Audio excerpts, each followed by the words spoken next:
balance the budget in all likelihood by the largest tax hike in the history of this country. And so we need more than that. We impose fiscal restraint by using that language that allows this convention to consider amendments that have teeth in them, that allow for tax reform, that do not allow for Congress to pass a balanced budget by increasing tax rates, that require meaningful control over the debt ceiling, that even give power to the states to require the states to approve any future increases in our debt ceiling limit. The second area within the reigning in of federal government identified by our resolution is to establish term limits for federal officials and for Congress. You know,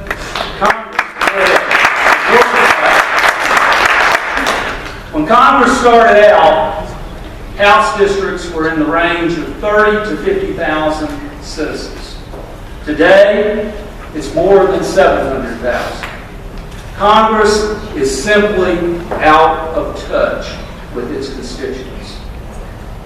But our proposal for term limits would not stop at Congress, but would go further to federal judges.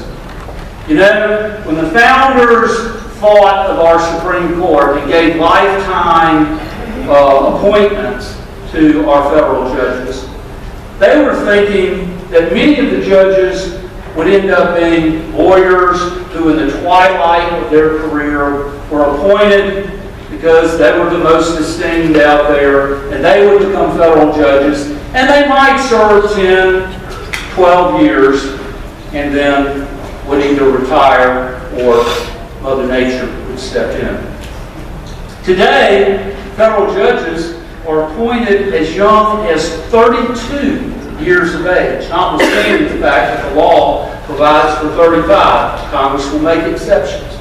And they serve for 30 and 40 more years. In Rome, Georgia, we have the second oldest active federal judge sitting right there in Rome. A great man that I love. I practice in front of him. But no one ever contemplated him serving for more than 40 years as he has. And so it would include that. And then the third topic within the scope of the resolution that we are proposing for an Article 5 convention is to limit the power and jurisdiction of the federal government. Well, what does that mean? It means that the time has come to restate, to redefine, and to return the definition of the Commerce Clause, of the General Welfare Clause, and of the taxing power back to what the founders intended it to be when we wrote this Constitution. It's time to put restrictions on the ability of federal agencies to legislate through regulation and for the President to legislate through executive orders. It would return checks and balances that we didn't realize when the founders wrote the Constitution and established our federal court system in the Supreme Court. They thought it would be the least dangerous of the three branches of government. Yet, in numerous opinions, the Supreme Court has effectively held that the only check and balance on its powers is the wisdom and discretion of the judges themselves. And so the time has come to put a check and balance on the Supreme Court. You'll hear later today about the nullification process. Well, it's time to put that into the Constitution, where states, through voting, through a majority of states, have the right to overturn, to veto federal legislation with which they do not approve, and to veto and reverse and vacate Supreme Court decisions which they do not approve. Some of you may be familiar with Mark Levin's book, The Liberty Amendments. And in that book, he proposes Article 5, and he has 11 different amendments. Now, interestingly, Mark's book and Michael's brainchild, the COS project, were developed on parallel paths. Michael and Mark lived like 8 miles from each other, and neither one knew what the other was doing. Mark wrote his book, and Michael announced the Convention of States Project, and 8 days after announcing the Convention of States Project, Mark Levin's book was published. And they are very, very similar. And the Convention of States Project, in many ways, implements what Mark Levin has proposed in the Liberty Amendments. Now, how are we doing this? How is the Convention of States Project going about accomplishing this? As I said, the Convention of States Project is very new. It was only announced in August of 2013, so we literally have only been in existence a few months, weeks, if you choose to count that way. And we are all volunteers. I'm not being paid a penny for this. I am volunteering, as I will soon be asking you to do. We have organized state leadership teams in that short time period. We have state leadership teams, as in Georgia we have Jackie here, myself, Paul Gardner. We have numerous district captains that are here today. We've organized in over 40 states. Our goal in those 40 states which we're targeting, they have about 4,000 House districts in those 40 states. And our goal is to organize 3,000 of those districts with district captains and 100 volunteers in each district. And if you put all that together, you come up with 300,000 people.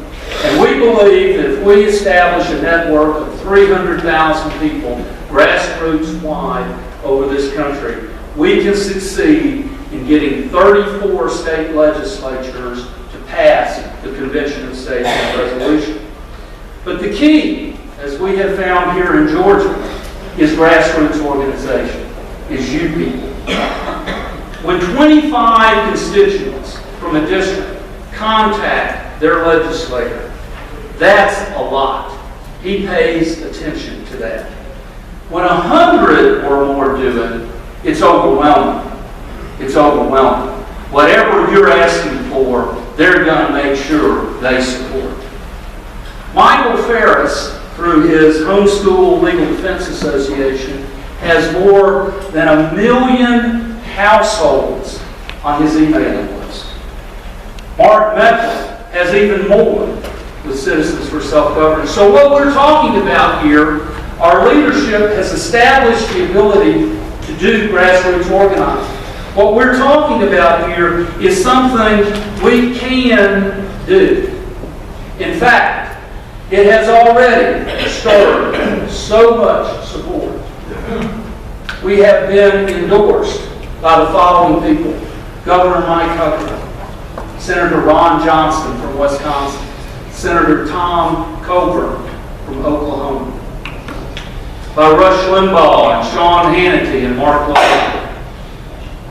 We have been recognized already by Forbes magazine. They recently published an article, actually at the end of last year, announcing that the biggest political event in 2016 would not be the political presidential election, but rather would be the Article 5 convention, which they project will be ready to call come 2016. If such a convention is convened, if we're successful in getting 34 states to support us, it will be the greatest political event of our lifetime. How have we, or where are we going at this point, and what are our goals? Let me say that we have primary sponsorship. There's only 35 state legislatures even convening in 2014. We have primary sponsorship of our bill in somewhere between 15 to 20 states. I don't have the exact number today. But it has actually already been introduced into 9 state legislatures. Georgia is leading the process. And is Representative Brockway here? Where are you, Buzz? Raise your hand and stand up.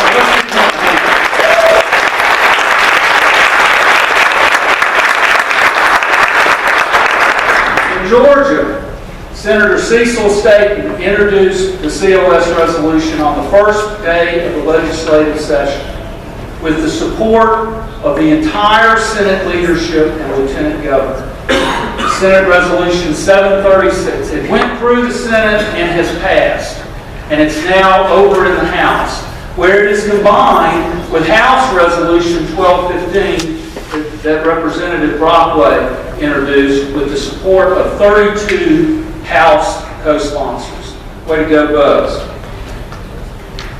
That bill is now pending, or that resolution is now pending in the Senate or in the House Judiciary, and it must go from there, be passed out of House Judiciary, and then go to the House floor. And we met with the Speaker of the House, thanks to Jack Smith's good work. We met with the Speaker this past Friday, and he assured us that this bill would go to the floor for a vote in this session. So Georgia is leading the way. We anticipate this resolution being passed in somewhere between 10 and 15 states in 2014, and then getting up to 34 in 2015 and 2016. We have 60 district captains in the few weeks that we've been organized, because we really just got started in Georgia in October. We have 60 district captains, about half the number that we need here in Georgia. We have hundreds of volunteers, but we need hundreds more. And we're going to provide to you today the opportunity to sign up.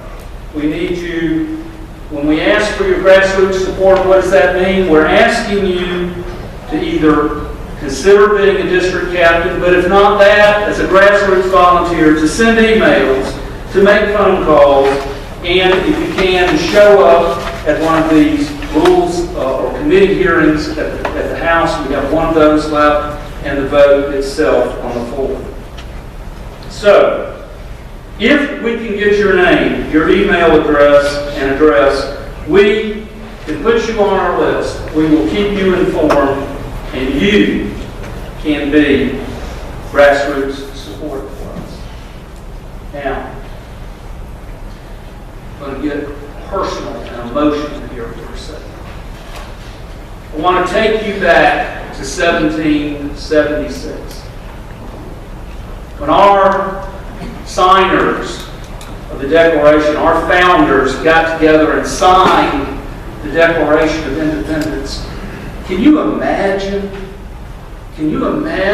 what faced them?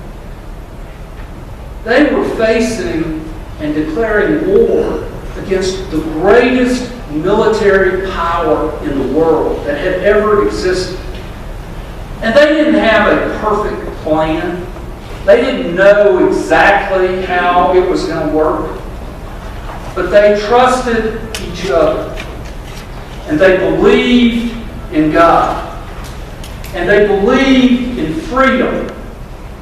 And they had the knowledge that they were on the right side of events. They were patriots. Which are you? Are you a patriot or a loyalist? To win this battle, we have to use all the tools that we have available to us. We stand today at the bottom of the hill. We are a modern day Continental Army. And we stand there. We have the Article 5 Regiment. We have the Nullification Regiment. We have the Compact for America Regiment. We have those who want us and demand us to recruit constitutional candidates. We have the regiment that believes in voter education. We stand at the bottom of the hill facing the enemy at the top of the hill. Our federal government, the Washington bureaucrats, the special interests, the PACs, the regulators, the IRS, the NSA, the EPA, the British Army, greatest army ever in the world. And ladies and gentlemen, the time has come for a full frontal assault. No more shooting each other, but aiming our guns at the enemy. The time has come. Do you treasure your freedom? Do you treasure your liberty? Are you ready to get in on the ground floor of the greatest historical movement in this country's history?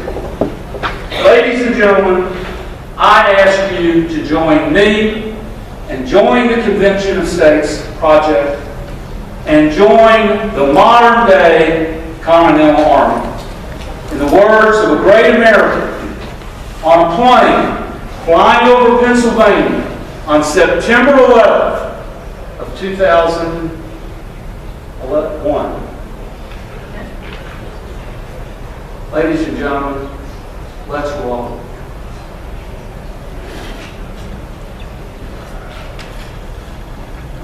We will pass out for you, thank Jackie, if you'll get, we're going to pass out a petition to each of the tables, and we're going to ask you to sign that and express your support for Senate Resolution 736, and we will present that petition to the Speaker of the House and to the Chairman of the House Judiciary Committee. You will give us your name and email, and write on that petition COS. We'll arrange for you to be signed up and enlisted in our modern-day Continental Army. And with that, I'll take questions. Yes, sir. What do you say to people who are like-minded, but say that there's a great deal of concern of our convention being a runaway convention, where status will take over, and they say the risk is too great for the states to take over, we'll actually be in a worse situation than we are today? The second question is, the Constitution is very clear in terms of the limits that it places on the U.S. government, and it's being ignored by the people who are in power today. So some people are starting to say, what sense does it make to have another amendment which strengthens our freedom and our liberty, but yet will be ignored as well? Thank you. Two questions were asked there. There are two of the four most common questions that we get on this. The first is the most common that we get, and it is the fear of the runaway convention. And then the second is, well, if Congress and the government are already ignoring the Constitution, what makes you think they'll follow it if we pass more amendments? Let me respond to each of those. First of all, there is a 0% chance of a runaway convention, and I will explain to you why. First of all, the whole concept of runaway convention came up in the 1960s when we were getting very close to calling an Article 5 convention on the issue of state apportionment. And a number of liberal law school professors got together and came up with this concept of the runaway convention. And it was based on inaccurate historical data and without any real research into what the courts have said and ruled on Article 5. And of course, there's been even more rulings, including one that Michael Harris was involved in since then. There cannot be a runaway convention for the following reasons. And just so you understand, and every guy I think doesn't, the concept is that we go to this convention, it's called for limited purposes, but the delegates would go outside that and propose some harmful amendment to the Constitution, or multiple, or even try to rewrite the Constitution, and then that would somehow, which is beyond me, be ratified by 38 states. This is why that can't happen. First of all, the states call the convention, and they set forth in the call, as we have set forth in the Georgia Resolution 736, what the scope of the call is.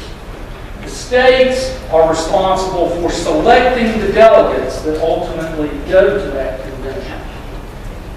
One would expect that our state legislatures, it's not by popular vote. State legislatures